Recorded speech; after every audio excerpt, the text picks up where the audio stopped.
já trabalho, mas quero estudar. Se tenho filhos, cuido do meu lar. Estudar onde quiser, quando puder. No PC, tablet ou celular. Moro longe, quero me formar. A hora que eu tenho é depois de almoçar.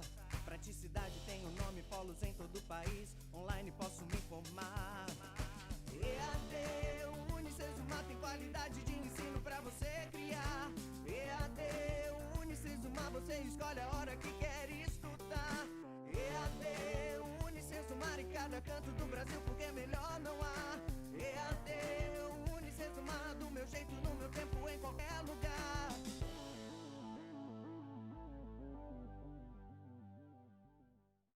Vocês conhecem aquele ditado popular que diz assim: uma imagem vale mais do que 1000 palavras? Ele não é popular só aqui no Brasil não, mas no mundo inteiro. E deveria ser um mantra para todo mundo que trabalha com comunicação, principalmente nós designers. Independente da habilitação, gráfico, produto, moda, interface, UX, que é interface, games, enfim, não importa. Porque se a gente não está criando imagens diretamente no nosso trabalho, cotidianamente, a gente lida com as imagens a todo instante. E não só pelos nossos celulares e TVs. As imagens, elas estão aí no mundo desde o momento em que a gente abre os olhos ao despertar. Elas se impõem à nossa percepção. São essas imagens, produzidas por nós humanos, que estudaremos na disciplina de linguagem visual. Assim, eu já queria começar nosso curso com 2 perguntas. Vocês acham que existe uma linguagem específica, com alfabeto, uma gramática, que são próprios dessa linguagem, e que pode ser útil para nos ajudar a criar imagens daquele tipo, do ditado, que vale muito mais do que 1000 palavras?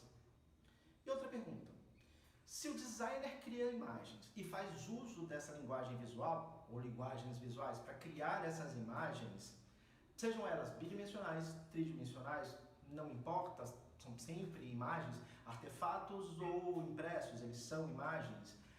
Será que o design também não é ele próprio uma linguagem?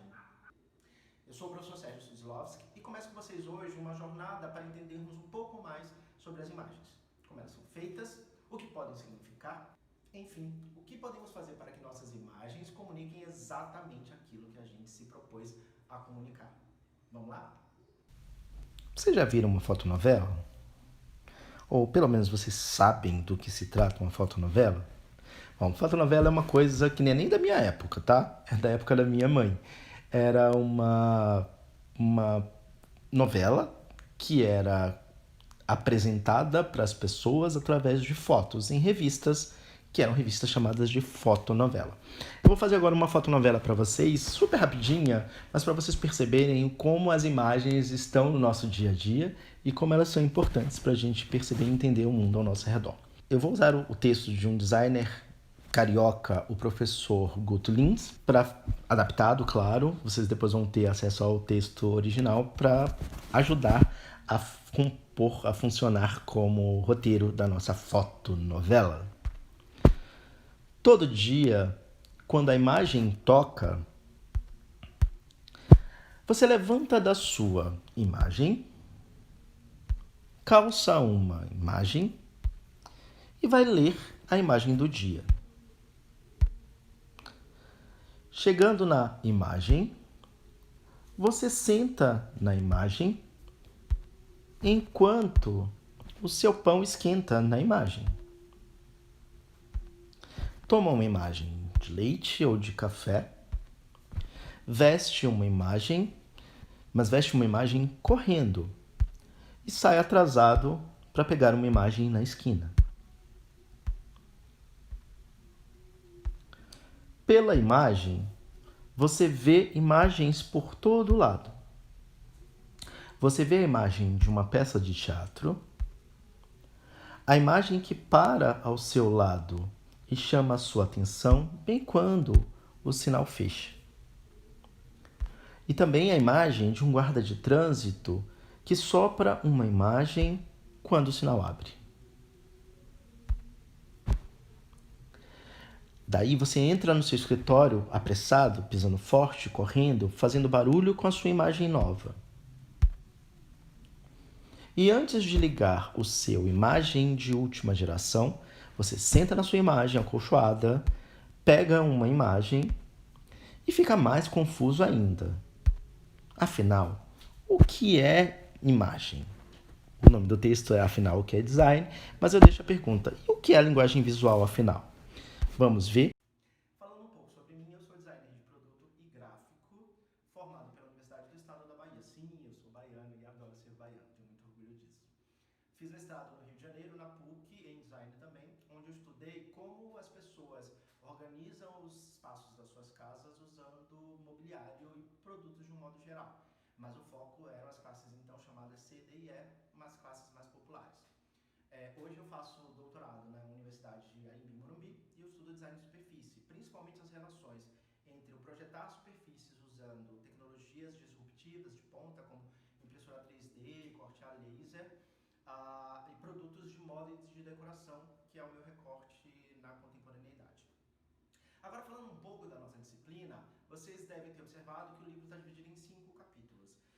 O livro ele é muito didático e ele está separado de uma forma lógica para que vocês entendam como foi estudada a linguagem visual, ou melhor, como as diversas linguagens visuais foram estudadas e elas foram nos sendo apresentadas ao longo do tempo, principalmente do final do século XIX até a metade do século XX e até chegar um pouco mais nos nossos dias, mas o grosso da teoria mesmo, vocês vão ver que foi da teoria das linguagens visuais, foi desenvolvida na primeira metade do século XX. Por exemplo, a teoria da cor, que a gente só vai ver na nossa terceira aula, ela aparece em praticamente todos os capítulos do livro de vocês, ainda que ela tenha um capítulo único, exclusivo para a teoria da cor. Outra coisa também que eu queria falar para vocês é que os exemplos e imagens que eu vou usar aqui não são os mesmos dos livros. Eles têm os mesmos conceitos, eles servem para exemplificar os mesmos conceitos, mas eu estou usando outras imagens, em outras mídias, em outros formatos, em outros meios, até para que vocês possam perceber como a linguagem visual acontece em várias possibilidades, em vários objetos, em vários artefatos. Não só no gráfico, seja ele digital, né, a apostila que vocês estão lendo, ou no livro impresso. Logo, em alguns momentos eu vou trazer para vocês exemplos em produtos, em embalagem, vou trazer exemplos para vocês em web, interface, games, eu vou trazer exemplos em animação. Ou então, se eu não trouxer necessariamente para essa aula, para esse encontro gravado, eu trarei nas aulas ao vivo de sexta-feira, para que a gente possa aprofundar cada vez mais os nossos conteúdos. E também deixarei sempre os conteúdos das apresentações disponíveis para vocês, com as referências de onde eu tirei cada uma das informações, imagens, para que vocês possam fuçar mais caso vocês queiram, e eu espero que vocês queiram. Tem uma coisa também que eu acho importante falar para vocês.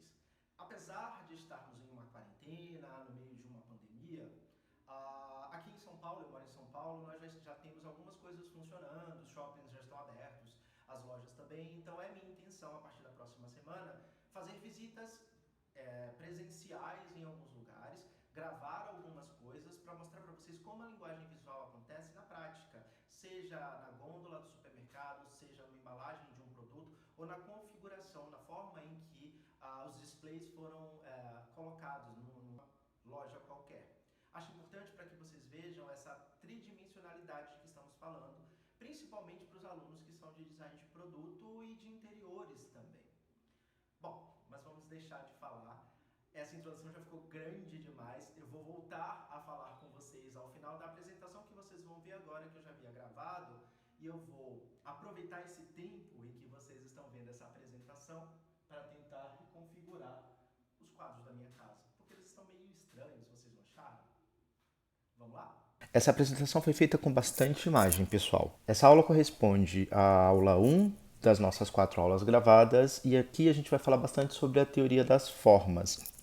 Vocês viram isso também na apostila de vocês, no livro de vocês, o que a gente precisa atingir, né, a partir da leitura e do estudo dessa primeira unidade. Então esse plano de estudos ele serve como uma bússola, um guia, e vocês já estão acostumados com isso também. Essa citação está lá no livro de vocês. E ela é escrita por uma das principais autoras que trabalharam as questões da visualidade, mas eu quis mesmo trazer essa citação por alguns motivos. Primeiro, porque apesar de ser palavra escrita, a linguagem escrita também é uma visualidade. Então a letra, a palavra, o parágrafo também fazem parte da linguagem visual.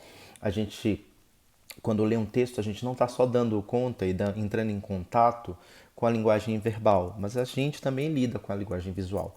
Então, se eu olho para essa imagem que está aí na tela, por exemplo, esse fundo azul, as aspas, o fundo azul destacando a tipografia em branco, mesmo a tipografia que está com um tamanho menor, que é o nome da autora e o ano de redação do texto, vocês conseguem perceber que existe uma intenção na composição dessa imagem, ou seja, é perceber que essa imagem, esse slide em especial, está apresentando uma citação de algum autor. Mesmo se estivesse escrito em inglês ou em qualquer outro idioma, só de olhar para essa lâmina, para esse slide com essa configuração, só de olhar para esse slide com essa configuração, vocês já saberiam que nesse slide tem uma citação textual de alguém, de um autor, de uma personalidade ou de qualquer pessoa. Esse código visual de organização da tela demonstra isso, que eu estou usando palavras de outras pessoas ou de outra pessoa para transmitir uma ideia. E a autora fala: a linguagem separa, nacionaliza, o visual unifica. A linguagem é complexa e difícil. O visual tem a velocidade da luz e pode expressar instantaneamente um grande número de ideias. Para que vocês tenham isso de forma mais visual, quando ela está falando que a linguagem separa e nacionaliza, a gente pode lembrar de qualquer linguagem escrita, desde a primeira linguagem escrita cunhada, que foi exatamente escrita cuneiforme, cunhada pelos fenícios. Cada alfabeto, cada tipo de linguagem verbal transformada em uma linguagem visual, ela nasceu ou ela surgiu pela intenção de pessoas, de um grupo de pessoas de se comunicar. E cada grupo foi desenvolvendo a sua própria linguagem, o seu próprio jeito de se comunicar, ao ponto de que grupos diferentes têm linguagens completamente diferentes. Em compensação, o visual, quando a gente quer transmitir alguma mensagem através de imagens, a gente tende a unificar. Nada melhor do que os anéis olímpicos representados nas cores dos continentes para demonstrar essa unificação. A unificação através do esporte e a unificação dos povos transformados em um só.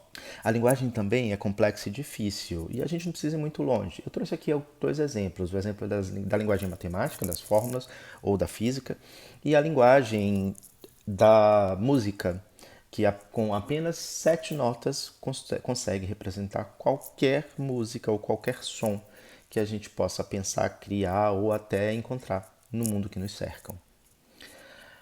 O visual tem a velocidade da luz e pode expressar instantaneamente um grande número de ideias. Essa imagem, por exemplo, comunica um monte de coisa pra gente. São 3 balões, ou pelo menos aquilo que a gente já entende como sendo um balão, que tem a ver com comunicação, com transmissão de mensagens, com a própria mensagem. Em cada um desses balões tem um símbolo, tem um representante, um ícone que representa uma das grandes redes, as 3 grandes redes sociais, não são as únicas, mas são as maiores redes sociais, e a gente consegue identificar cada uma delas, mesmo sem ter nada escrito. Falando de imagens, as imagens são representações visuais, elas sempre são representações. A imagem, mesmo quando ela é extremamente realista, ela é uma representação, ela é isso, ela é uma imagem. Ainda que ela tenha uma série de significações, que ela dependa do repertório de quem está fazendo, transmitindo aquela mensagem, criando aquela imagem, ou de quem está recebendo aquela imagem, independente de qualquer coisa, a mensagem sempre vai estar ligada com o nosso entorno, com nossos valores, com as nossas identidades. Uma cruz, por exemplo, um crucifixo, a imagem de uma cruz vai significar coisas muito diversas para pessoas muito diversas, independente da religião ou dependente da religião, se a pessoa é ateu ou não, se a pessoa é cristã, muçulmana, se a pessoa é judeu ou não, enfim. O símbolo da cruz, nesse exemplo, pode significar um monte de coisa, depender dos valores ou do repertório que cada uma dessas pessoas tem. E da sua identidade também. A religião é um dos elementos componentes da identidade. Eu não estou falando de religião, não é isso. Mas eu estou querendo demonstrar para vocês como, às vezes, um elemento cultural, um dado cultural específico, um dado que parece ser tão comum a todos nós, que é o símbolo de representação da cruz, pode não ser unânime, pode não ser entendido da mesma forma por todas as pessoas. Imagens, acima de tudo, são produtoras de conhecimento. uma vez que as imagens elas são utilizadas, elas podem ser utilizadas de forma transversal para que você comunique coisas muito abstratas e subjetivas para pessoas, inclusive, que não falam o mesmo idioma. Falando especificamente sobre a teoria da forma e de seus elementos básicos, que é o tema do primeiro capítulo do livro de vocês, é importante que a gente entenda que qualquer informação visual, antes mesmo dela ser processada, ela é vista, ou seja, raios de luz emitidos por uma fonte qualquer, seja o sol, seja uma vela, seja uma lâmpada, vão bater numa superfície qualquer, na superfície de um objeto qualquer. Esse objeto vai refletir essa luz nas cores que ele vai absorver uma quantidade de luz e vai emitir uma outra quantidade de luz. E essa luz vai bater na retina de pessoas que conseguem ver, que não tem nenhum problema de visão, que não são cegas, enfim, pessoas como a gente chama de videntes. Mas aqui o vidente não é o vidente psíquico, não é o vidente que vê o futuro, não. Esse é o termo técnico na psicologia da percepção, nas teorias visuais, para pessoas que enxergam de forma normal. A gente chama essas pessoas de videntes. Então, esses raios luminosos que vão ser refletidos por uma forma qualquer, um objeto qualquer, por exemplo, um puff que está na sua sala, a luz da sua luminária ou do seu abajur ou da luz que está no teto da sua casa vai emitir os raios coloridos, porque a luz tem cor, ela vai bater nesse puff, esse puff vai absorver uma quantidade de luz, vai emitir aquelas luzes que ele reflete, que equivalem à cor. Não se preocupe que a gente vai falar mais sobre esse processo todo mais para frente, quando a gente estudar a teoria da cor. Mas grosso modo é isso, uma fonte de luz emite raios luminosos que batem numa superfície de um objeto qualquer, esse objeto absorve uma quantidade de luz, não toda a luz, e emite uma luz, porque se ele absorvesse toda a luz, ele não seria visível, não seria possível vê-lo. E essa luz refletida pelo objeto, ela vem para o nosso olhar, ela bate na nossa retina, ela é transformada em impulsos eletroquímicos lá no fundo do nosso olho e vão pelo sistema nervoso até o nosso cérebro. Então, primeiro a gente olha, vê, e aí a gente percebe. Só que ainda não aconteceu a parte de significação nesse processo. O nosso cérebro vai organizar essas informações a partir daquilo que a gente tem de repertório, sobretudo repertório cultural, e aí a gente interpreta. E a interpretação é o entendimento da imagem. E é importante também a gente saber que tudo isso acontece de forma imediata. A gente não para para pensar, a gente não precisa parar para pensar e a gente não precisa ter a intencionalidade da visão. Eu posso até, assim, eu quero ver o que está atrás do muro. Eu vou ficar na ponta do pé para olhar o que está atrás do muro. Aí eu estou exercendo alguma intencionalidade para o meu ato de visão. Mas não é disso que a gente está falando. A gente está falando assim, a gente está falando do simples ato de ver, que basta que você abra os seus olhos e essas informações visuais vão chegar para você. Queira você ou não. Se você não quiser ver, você vai ter que fechar os olhos. A partir desse ver, que é mecânico, todo o restante vai acontecendo internamente. As imagens já estão dentro da gente, elas fazem parte do nosso repertório e a gente vai significando essas imagens de acordo com o nosso vasto conhecimento prévio. E é importante a gente entender que a gente não vê as partes isoladas. Isso é ponto crucial da teoria da forma e da teoria da Gestalt, que a gente vai estudar logo mais também. A gente não vê as imagens separadamente. A gente não olha para uma garrafa, por exemplo, e vê cada pedacinho da garrafa, o corpo da garrafa, a tampa da garrafa de modo separado para depois juntar tudo e entender o objeto garrafa como elemento garrafa. Ou no caso dessa imagem que está aí na tela de vocês, a gente não olha para essa imagem e vê primeiro o coração, depois a mancha preta dentro do coração, a mão da garota que está segurando, a garota atrás e o fundo. A gente não enxerga dessa forma. A gente vê primeiro a totalidade e esse todo vai ter um significado para a gente, vai ter uma interpretação a partir da nossa base cultural, a partir daquilo que a gente sabe, e aí a gente começa a decompor a imagem e ver os elementos que fazem parte dessa imagem. Aí a gente consegue ver e significar, inclusive, os elementos separados, porque esse coração de neon, esse foco luminoso, dentro do contexto da imagem, com o texto que eu coloquei dentro da imagem, pode significar uma coisa e significará outra totalmente diferente se a gente desconstruir essa imagem e reconfigurar ela com outra intencionalidade. Por exemplo, se ao invés de um texto acadêmico aí eu tivesse colocado um texto para uma mensagem do Dia dos Namorados, essa imagem significaria de modo muito diferente do que ele está significando nesse texto acadêmico. Eu falei para vocês que eu ia só mostrar rapidamente um pouco dos nossos autores. Eu fiz uma nuvem de palavras dos principais autores que estudaram e estudam a forma, a teoria da forma, a teoria da percepção, do final do século XIX até os dias de hoje.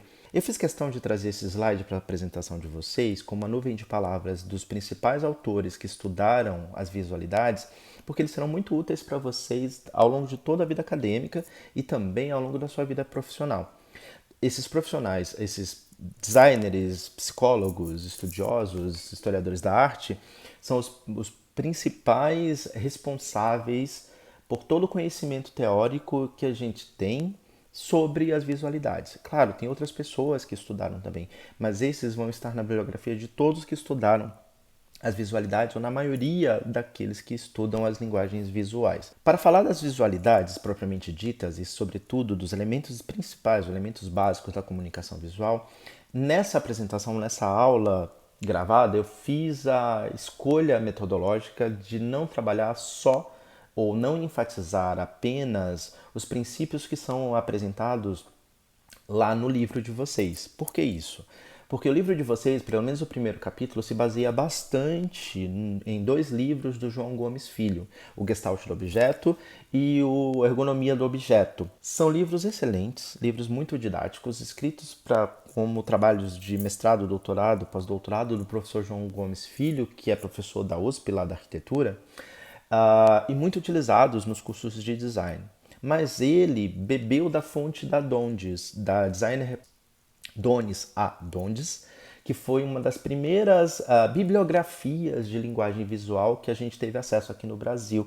Foi um dos primeiros textos escritos para estudantes de design, para escolas de design, não só de design, de arte também, que a gente teve acesso ainda na década de 90.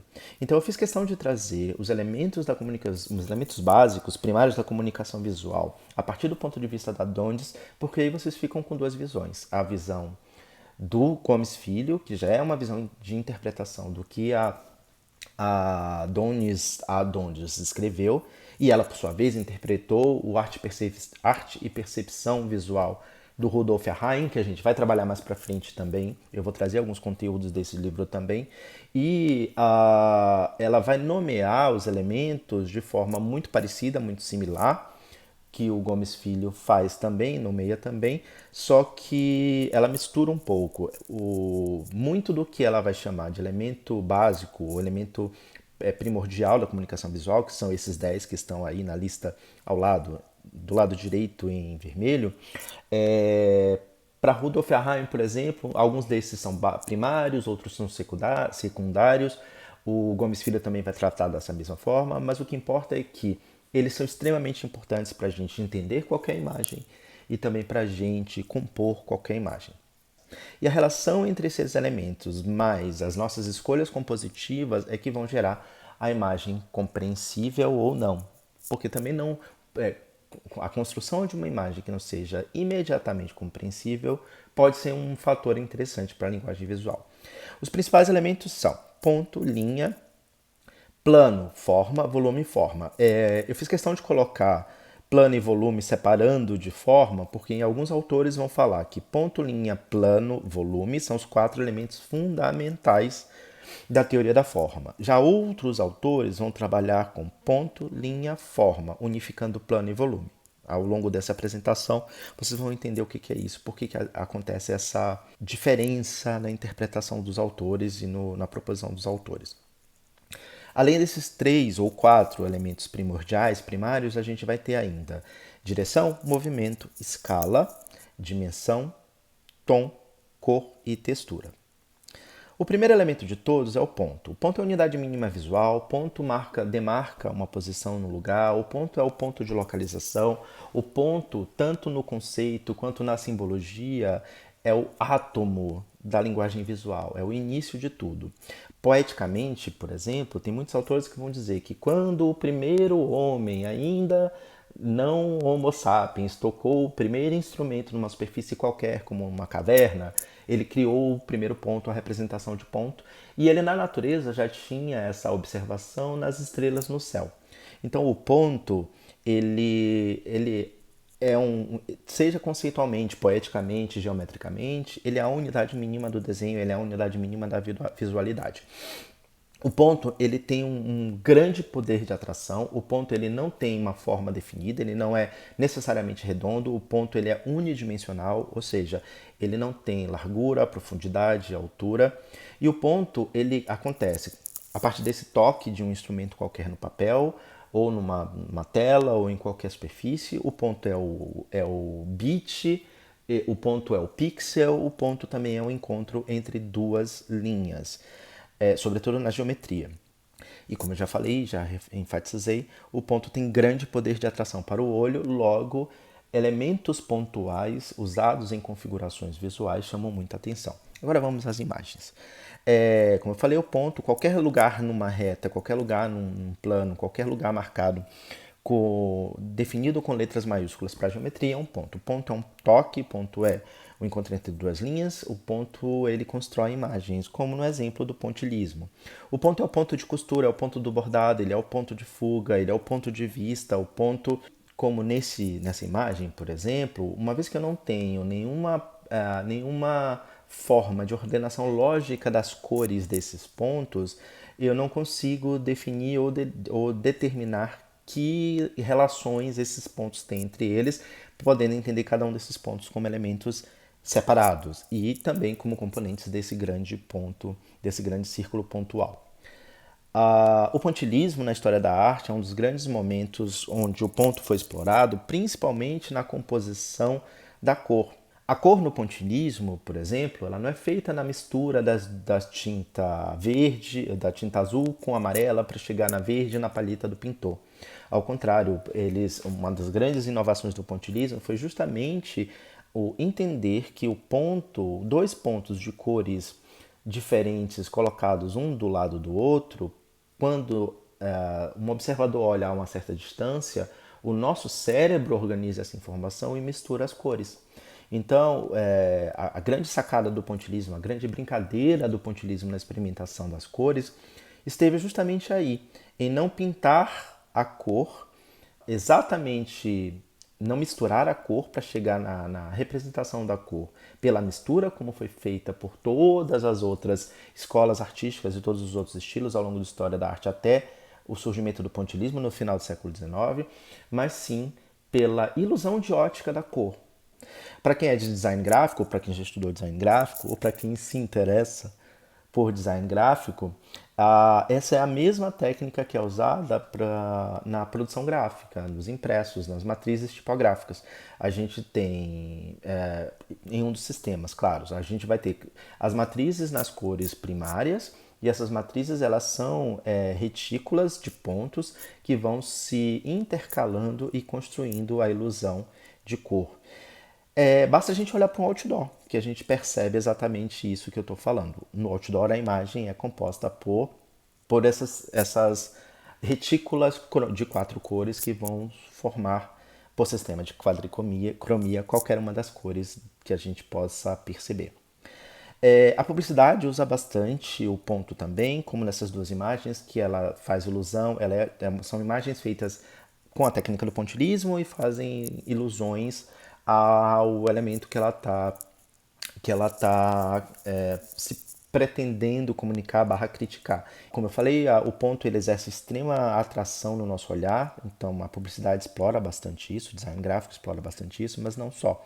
Se a gente olha, por exemplo, para um objeto de design, principalmente esses objetos mais orgânicos, os carros usam muito a questão da exploração da ideia do ponto como ponto focal para marcar, para orientar o usuário daquilo que é importante. Então a gente vai ver normalmente nos carros, as marcas são sempre elementos pontuais, ainda que eles não tenham a forma de ponto, mas ela vai estar colocada num lugar em que ela se destaque de forma que pareça um ponto dentro de uma outra massa cromática. E aí eu quis trazer o exemplo do New Beetle, que é um carro que é extremamente orgânico e bastante pontual. A configuração dele, a morfologia, o pensamento sobre a forma desse carro, e o nome dele já dá toda a dica, a ideia era brincar com o besouro. Beetle é besouro em Em inglês, a gente não. Aqui no Brasil chamou-se Fusca, mas não era o nome original dele na Alemanha, nem aqui, nem no mundo inteiro. Então a ideia é brincar com os besouros, joaninhas. Então você vai ver que esse carro eles têm muitos pontinhos, ele tem muitos pontos focais, muitos elementos circulares. Inclusive no seu painel. Se vocês puderem observar, ele é muito circular, pontual, ainda que orgânico, mas ele tem essa organicidade dele faz parte de uma geometria um pouco menos espontânea e natural e muito mais controlada. A moda também utiliza bastante, seja no tradicional poá, né, a bolinha, as bolinhas que sempre vão e voltam, né, bolinhas pequenas, bolinhas maiores, bolas de vários tamanhos, sejam nos botões das camisas, nas padronagens das gravatas, seja no uso de ponto para criar relação de textura, como no caso dessa camisa que tem essa brincadeira entre o ponto e as outras texturas da composição da imagem. Aquela própria imagem que eu já tinha mostrado para vocês no início, onde esse coração, por conta da luz, por conta do contraste, de uma série de outras coisas, funciona como elemento focal, funciona como um ponto, e o próprio ponto preto dentro dele, que é um outro ponto focal dentro da imagem. Na verdade, se a gente entender essa imagem, olhar para essa imagem como tudo que é claro nessa imagem, tudo que é vermelho, tudo que tem uma cor mais intensa, uma claridade, uma luminosidade mais intensa, é ponto em relação ao preto. A gente tem ponto na ilusão de ótica, lembra que eu falei para vocês, pixels são pontos, e nessa imagem, por exemplo, que é uma imagem tradicional, eu não tenho nenhum ponto redondo. Que é aquilo que eu já falei, assim, o ponto ele não tem uma forma, o ponto não tem que ser circular, o ponto pode ser quadrado, triangular, o ponto pode ser um borrão de tinta, o ponto não tem uma forma definida, o ponto pode ter qualquer forma. E aí a gente tem a ideia de pontos de formas com a mesma forma, mas com tamanhos diferentes, e que pela brincadeira do claro e escuro, do preto e branco, nos dá uma ilusão de ótica desse elemento circular, esférico, que também é um ponto em relação à composição como um todo. A gente tem uma outra ilusão de ótica clássica, onde a gente tem esses quadrados pretos, essas listras cinza, e a gente tem os pontos brancos, mas se a gente olha para essa imagem, mesmo que a gente não fixe o nosso olhar para essa imagem, a gente fica vendo vários pontos pretos construídos por ilusão de ótica, eles não existem, eles só são construídos pelo nosso cérebro, pela nossa percepção, que ficam dançando e se alternando dentro desse espaço dos pontos brancos. O próximo elemento fundamental, elemento básico, elemento primordial da linguagem visual é a linha. Se o ponto é o momento em que uma ferramenta, um instrumento de desenho toca o papel, toca a superfície, a linha ela é o ponto em movimento. É quando a gente tem uma sucessão de pontos tão próximos que eles constroem a ideia de linha, ou quando um ponto, propriamente dito, se desloca de uma posição até outra. Aí a gente vai ter a construção da linha. Linhas têm direção, linha tem estrutura, linhas são expressivas e elas podem ser classificadas como retas, curvas e quebradas. Sobre direção, as linhas retas, elas acontecem segundo as pesquisas dos nossos autores e segundo a psicologia da percepção.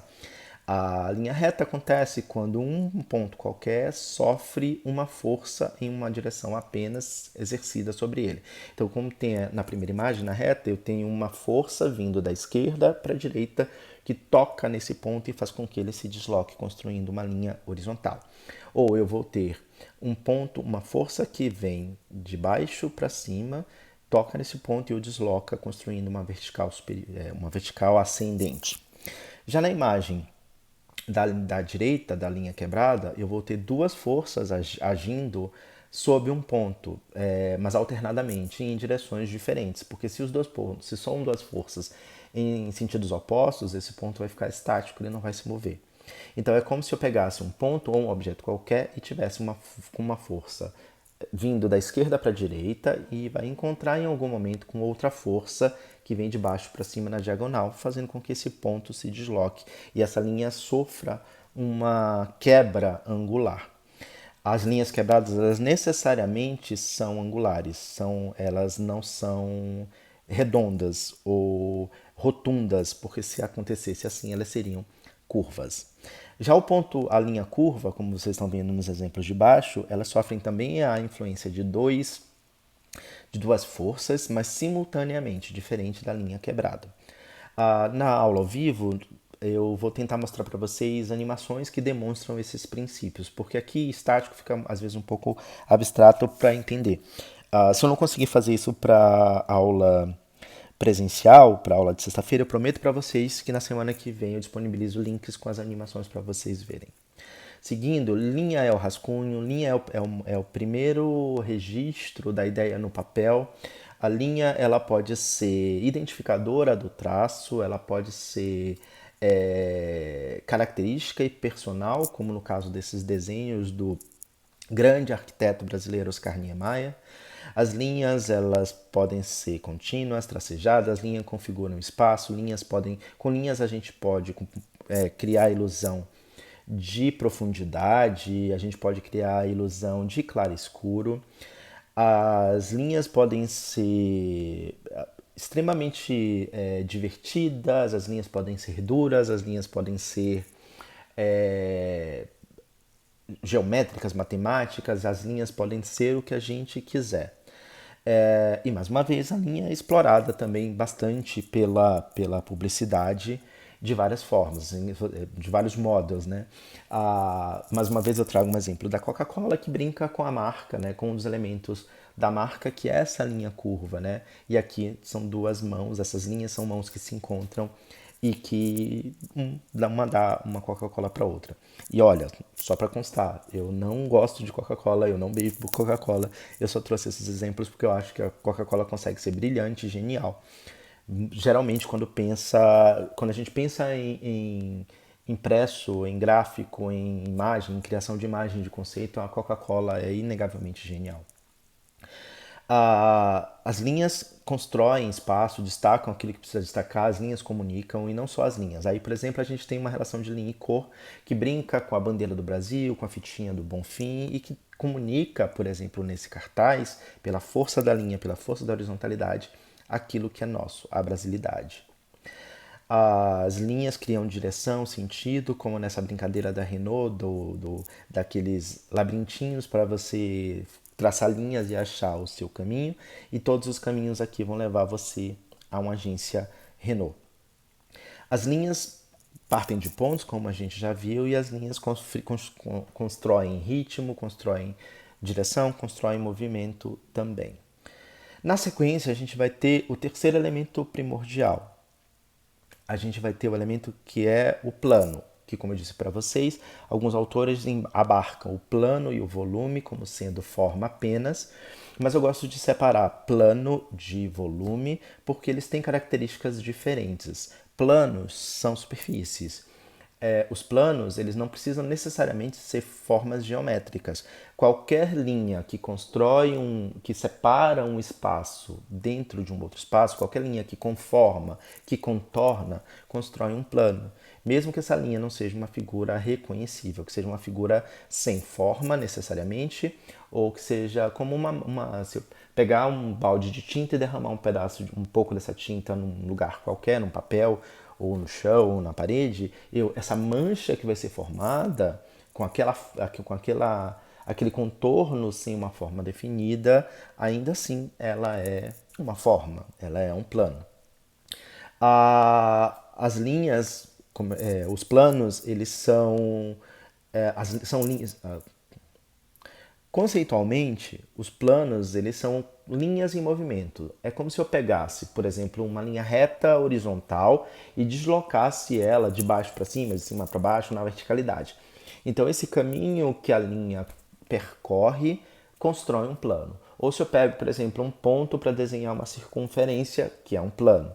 Esse ponto vai fazer um desenho em torno de um determinado eixo e se encontrar novamente no seu ponto de partida. Então essa linha, esse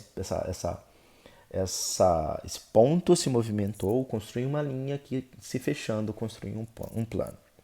Basicamente, para a gramática visual, as três formas primárias seriam o quadrado, o triângulo e círculo, sendo que cada um deles, para a maioria dos autores do início do século XX, essas três formas primárias básicas, eles são os elementos que constroem qualquer outra forma, ou seja, eu consigo reduzir uma forma qualquer, um plano qualquer, ou até um volume, nessas três formas básicas, eu consigo decompor uma imagem em formas triangulares, circulares ou quadradas, e cada uma dessas formas, eles nos transmitiriam sensações muito específicas, como, por exemplo, o quadrado, que seria mais, traria uma imagem de conservadorismo, ele seria mais sólido, né? À toa que a gente fala geralmente que pessoas muito conservadoras ou muito bitoladas em uma ideia, elas são quadradas, né? Isso é uma gíria antiga, mas ainda tem a ver com essa ideia de conservadorismo.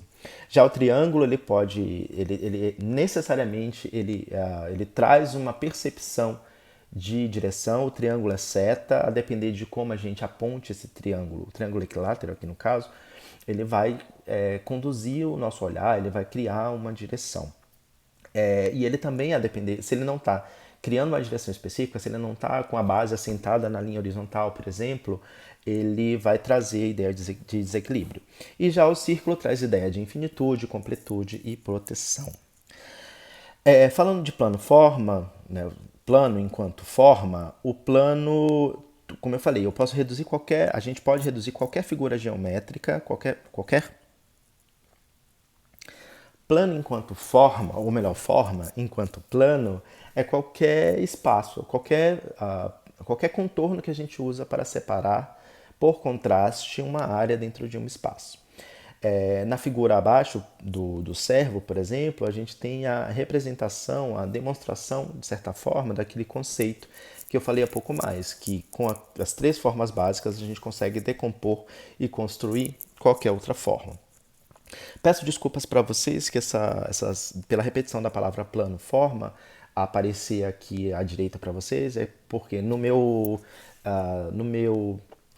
minha apresentação original, e que provavelmente é a que vocês vão receber em casa, vão receber, né, na plataforma de vocês, vão conseguir baixar, cada uma dessas letras eu usei uma fonte tipográfica diferente para demonstrar que também as letras são planos e as áreas dentro das letras também, por sua vez, são planos. Por exemplo, o miolo da letra A, o miolo da letra O também são planos. Então a própria letra é um plano e ela é composta de outros planos. Como eu disse para vocês, né, ainda na ideia da decomposição de forma, a gente consegue construir qualquer forma só usando as três formas básicas. Claro que aqui também tem um trabalho de cor que ajuda a gente a entender e interpretar quem são esses personagens, o Batman, o Robocop, o Wolverine, esqueci o nome dele, do Star Wars. Nossa, que terrível. Vocês podem depois escrever para mim e reclamar comigo e gritar para mim lá na nossa aula ao vivo. Eu esqueci completamente o nome dele. O Scooby-Doo e o Homem de Ferro. Eu só mostrei até agora planos em relação à imagem bidimensional, ou seja, planos necessariamente sem volume, e isso foi intencional, porque a gente ainda vai entrar no volume já já, mas eu quis trazer também imagens fotográficas onde eu tenho um volume, que é o celular, que ainda assim ele é feito a partir de planos, né? A tela é um plano, o branco é outro plano, e eu tenho esses outros elementos que são necessariamente planos planificados. Eu posso compor uma forma com outras formas, como nessa publicidade da bolsa, que tem uma imagem do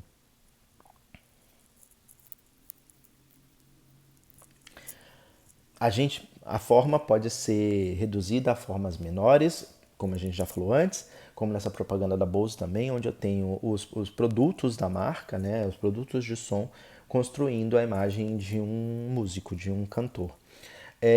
E aqui também a gente tem aquela ideia do que eu falei lá atrás, ainda nessa apresentação, a ideia do todo e das partes, que é um dos princípios da percepção visual. A gente primeiro vê o todo e depois a gente vai perceber as partes.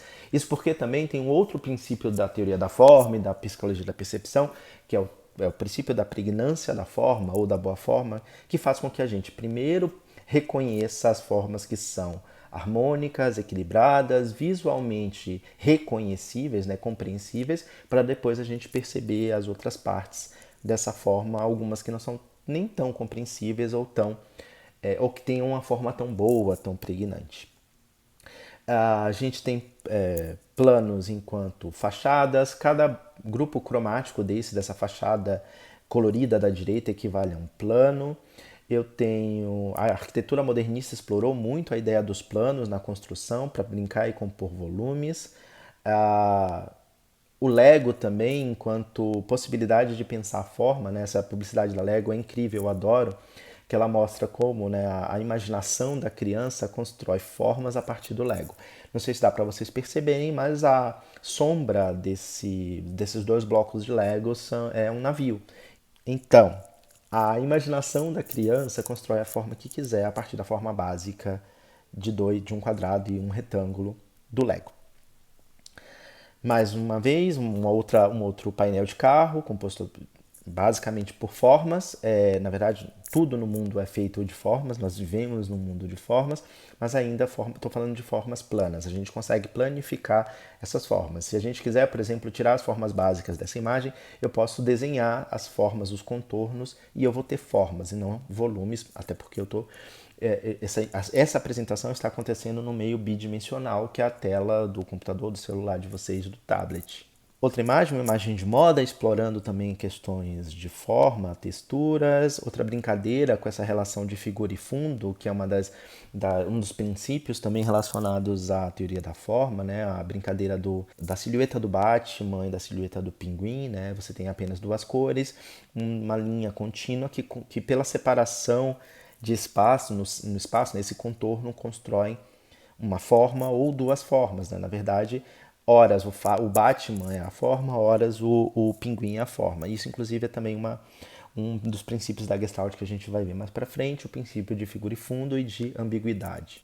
Eu também adoro essa publicidade para pensar na questão da forma, porque essa publicidade é uma publicidade americana, da época em que acabaram as listas telefônicas. Muitos de vocês, eu acredito, que nem viram as páginas amarelas, as listas telefônicas. Então ela brinca com Rest in Peace, né, com vá com Deus, dorma bem, vá em paz, da morte, e o designer ou o diretor de arte, enfim, fez uma foto das páginas amarelas da lista telefônica num ângulo que esses dois trapézios, né, construídos, o trapézio de cima e o trapézio de baixo mais escuro, nesse fundo preto, são duas formas simples e básicas, mas nessa configuração da leitura de caixão. Um pouco mórbido, mas genial. São formas básicas, você tem pouquíssimos elementos e comunica exatamente aquilo que você quer comunicar. Para juntar um pouco a ideia de ponto, linha, plano, eu fiz essa brincadeira, onde você tem cada um desses pontos. Na verdade, era para entrar uma animação aqui, mas não entrou. Aconteceu alguma coisa no meu PowerPoint que não funcionou. Mas enfim, cada um desses pontos, independente da cor deles, são apenas pontos. Mas a partir do momento em que a gente une esses pontos, eu tenho uma construção de linhas. Essas linhas delimitam várias formas, sejam as formas dos triângulos, seja a forma do pentágono invertido ou a própria estrela. Pausa para os comerciais. Mentira, brincadeira. A aula acabou. Ah, professor, mas você só falou de ponto, linha, plano, não falou de volume, não falou do restante das coisas todas que estão no capítulo 1. São 5 capítulos. Como a gente vai conseguir falar de tanta coisa ainda? Calma. Vocês viram que eu fui falando de vários conteúdos, eu fui falando de várias coisas que são tratadas ao longo de todos os capítulos. Os assuntos vão se misturando, vão acontecendo ao longo dos capítulos, e eu trouxe Gestalt, trouxe teoria da cor, eu trouxe um pouco de semiótica, de forma natural. Na próxima aula a gente começa por volume, eu vou seguir a estrutura que foi pensada e como está na apresentação que vocês já receberam, mas não se preocupem que o conteúdo todo vai ser percorrido até a nossa aula 4. Obrigado pela atenção e até a nossa aula ao vivo. Tchau!